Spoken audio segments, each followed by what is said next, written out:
মুসলমানদেরকে উস্কানি দিতে হয়? মুসলমানরা এমনি রক্ত টকবক করে থাকে। আমাদের মতো লোককে, এই মৌলভী সাহেবদের মতো লোককে, এই সংগঠনের লোককে টকবক করে ফুটন্ত রক্তগুলোকে ধরে রাখতে হচ্ছে।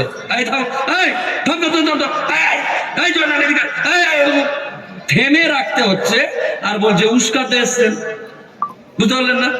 আল্লাহ যা ক্ষমতা দিয়েছে, আমি যদি মনে করি আমার আব্বাজান মারা গেছেন এবং হাইকোর্ট থেকে পারমিশন নিয়ে, সুপ্রিম কোর্ট থেকে পারমিশন নিয়ে, আমার যে নেটওয়ার্ক আছে, যে ক্ষমতা আছে, সবগুলোকে কাজে লাগিয়ে ধর্মতলার বুকে আমার আব্বাকে কবরস্থ করতে পারবো ইনশাআল্লাহ।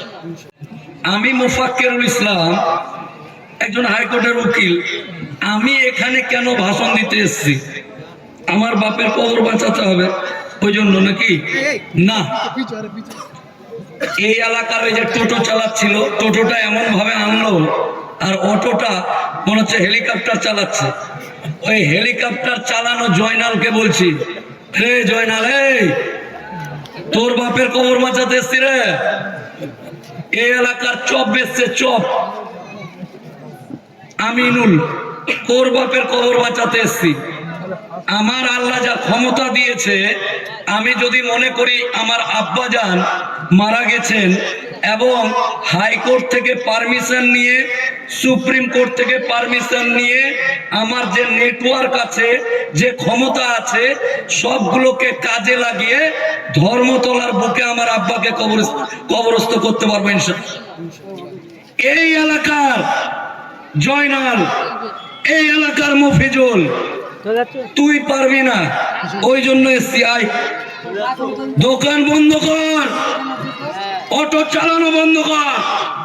নিজের বাপ, যে বাপের পানিতে তুই তৈরি হয়েছিস, তোর মা যার পেটে নমাজ ধরে তুই ছিলি, তার কবর যেখানে শায়িত আছেন তিনি মৃত্যুর পর, তোর বাপের, তোর মায়ের কবর বাঁচাতে আমরা সবাই এখানে এসছি।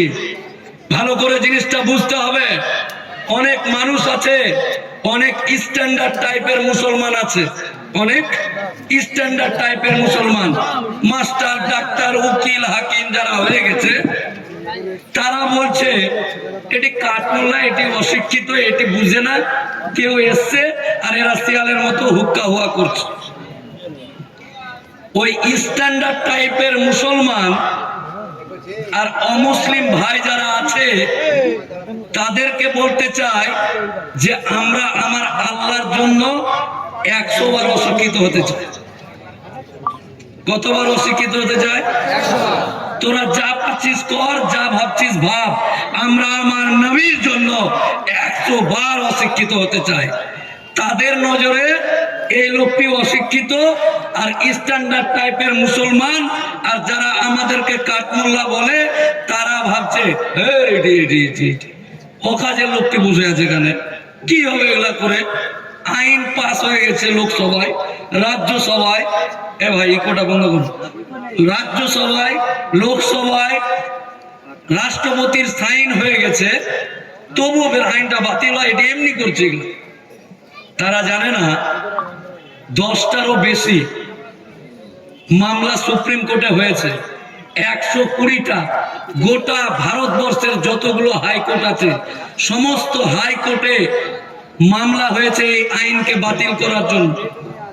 আর আন্দোলন চলছে।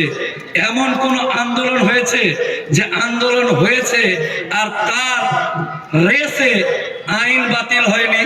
তার ছোট্ট উদাহরণ হলো এই কৃষি আন্দোলন। শিখ পাঞ্জাবি যারা ছিল, তারা দিল্লিতে ঠান্ডাতে অপারেশন করার পর দেখবেন একটা পাইপ লাগানো থাকে, পাইপ, আর একটা ক্যারি ব্যাগে মুত পড়ে। ওই অপারেশন লাগানো, আরে এখানে তো আমার সব ঠিকঠাক ওলা লোকগুলো আছে। এখনো তো যেটি ক্যানিং হাসপাতাল আর বারুইপুর হাসপাতাল আর আলিপুর হাসপাতালে আছে, এটি তো আসেইনি, ওটি আসবে একটু পরে। যদি আইনটা বাতিল না হয়। তো ওই শিখ ভাইরা, পাঞ্জাবি ভাইরা ওই পাইপ লাগা মুতের থলি নিয়ে ঠান্ডাতে কাঁপতে কাঁপতে যখন দিল্লির রাজপথে বসেছিল, তখন এই 56 ইঞ্চির মোদি টিভিতে এসে বলেছিল, मेरा भूल हो गया, बुझते नहीं पारा और मैंने ये कर दिया, मैं वापस ले रहा हूं। শিখ পাঞ্জাবির সংখ্যা কটা? মাত্র গোটা ভারতে 5%, 3%, 2%। আমাদের সংখ্যা কত? 30 কোটি, 32 কোটি। ওনাদের সংখ্যা কত? 2, 3, 5, 6। বুঝতে পারলেন না? তো ওদের চাপে যদি মোদির মতন অহংকারী লোক টিভির সামনে এসে মুখটাকে কালো করে বলে যে আমার ভুল হয়ে গেছে,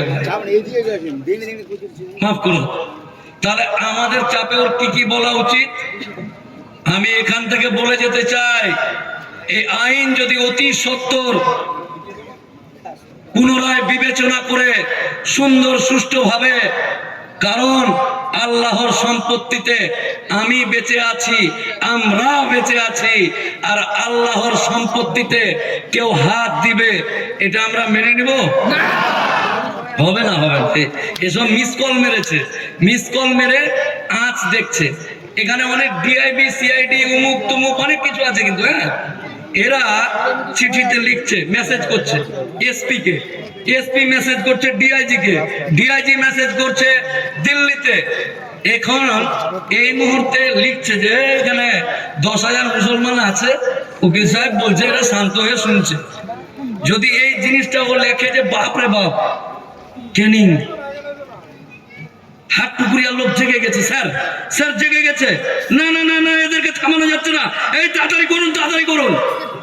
এটা যদি এখানকার ডিআইবি, আইবি যারা আছে, এসপি কে লেখে দক্ষিণ 24 পরগনার, ওই এসপি লিখবে ডিআইজি কে, ডিআইজি লিখবে অমিত শাহের দপ্তরকে, অমিত শাহের দপ্তর অমিত শাহকে বলবে, আপনি কি জানেন আপনি কোথায় ভাষণ দিচ্ছেন? আরে ওইদিকে খেপে গেছে দক্ষিণ 24 পরগনার লোক।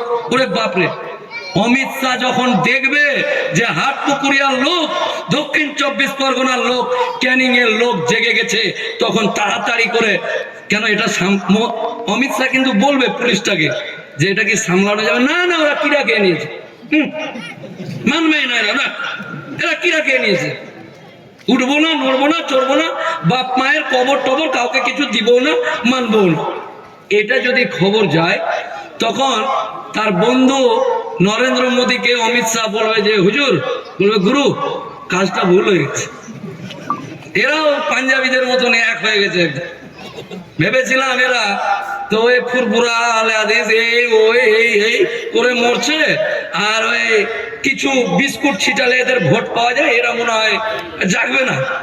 কিন্তু জানে না, ঠিক আছে, মুসলমান সমাজ নবাবের ছেড়ে যাওয়া বংশধর, নবাব মেজাজি রে ভাই, এক একটু কি নিয়েছিস নে। অনেকে বলছে এই যে এখনই বলছে যে এরা মুখে বলছে হিন্দু মুসলমান ভাই ভাই, তাদেরকে বলছি ডাক্তার ডেকে নিয়ে এসো, হৃদয়টা কাটো, বুকটা চিরে দাও, কলিজাটা বার করে দেখো, হিন্দু মুসলমানের কোনো ব্যাপার নেই আমাদের মাঝে।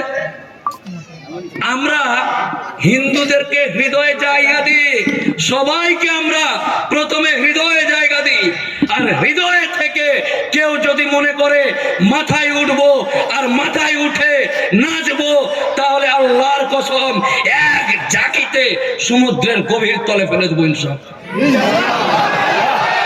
হৃদয় পর্যন্ত আছিস ঠিক আছে, কলিজাতে আছিস ঠিক আছে, মাথায় উঠে কেউ যদি নাচানাচি করে, নিঃসন্দেহে নবাবের ছেড়ে যাওয়া বংশধর, মানসিকতাটা নবাব রাজাদের মতো আছে। কিন্তু তার সাথে মনে রাখতে হবে, মুসলিম সম্প্রদায়ের মানুষ বাঘের বাচ্চা বাঘ, চিতাবাঘ, ছোট বাঘ, মাঝারি বাঘ, বুড়ো বাঘ, জোয়ান বাঘ, কত রকমের বাঘ আছে জানেই না। অনেকে বলছে আপনি মনে হয় এখানে উস্কানি দিতে এসছেন, মুসলমানদেরকে উস্কানি দিতে এসছেন।